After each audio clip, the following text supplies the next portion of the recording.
سبيل الدموع سبيل مريح تنهدى يا صاحي كي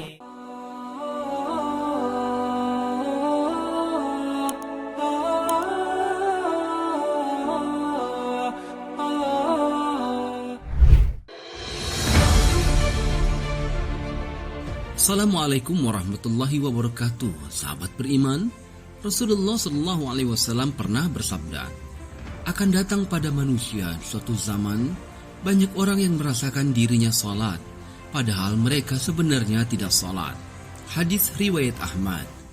Perintah salat adalah untuk mengingat Allah Subhanahu wa taala dalam surah Thaha ayat 14 dan juga dikatakan dalam surah An-Nisa ayat 43. Sehingga kamu mengetahui akan apa yang kamu ucapkan. Karena itu dalam mengerjakan salat tidak boleh lalai. Yang dimaksud lalai adalah tidak mengetahui maksud apa yang dibaca dan apa yang dikerjakan. Apalagi jika kurang memperhatikan syarat rukun dan ketentuan-ketentuan salat lainnya, maka yang diperoleh hanyalah payah dan letih.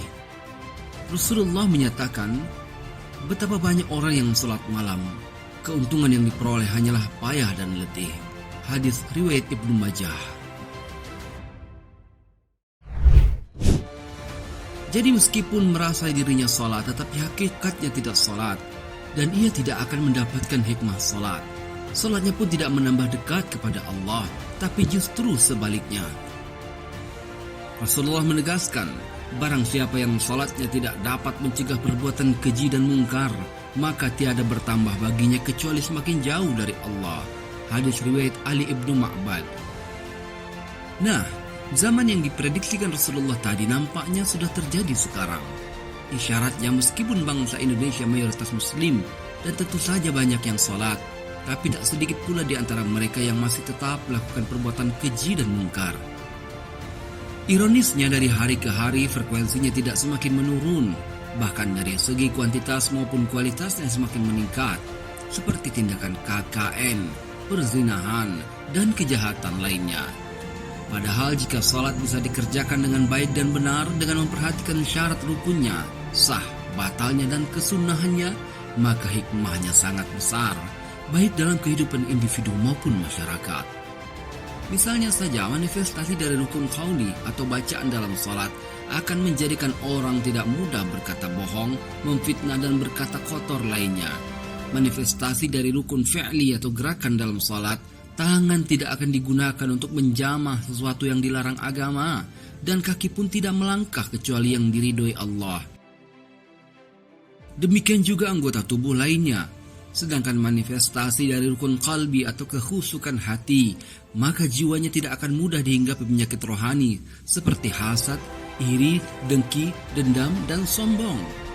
Misal lainnya adalah sujud. Sujud merupakan simbol penghambaan ataupun ketaatan tertinggi seorang muslim. Karena posisi sujud adalah meletakkan kepala di lantai.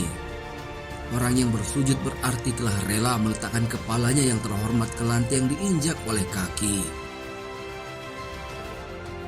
Ini artinya orang yang sujud itu telah bersedia mematuhi ketetapan-ketetapan hukum syariat Islam secara total dalam semua aspek kehidupan. Dengan begitu, secara kontekstual pun ia harus bersujud dalam segala bentuk aktivitas kehidupannya sehari-hari.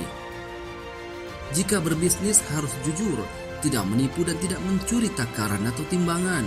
Jika berpolitik harus mengedepankan moral dengan tujuan memperjuangkan kaum yang lemah. Dan jika menjadi pemimpin, ia berusaha mengemban amanah.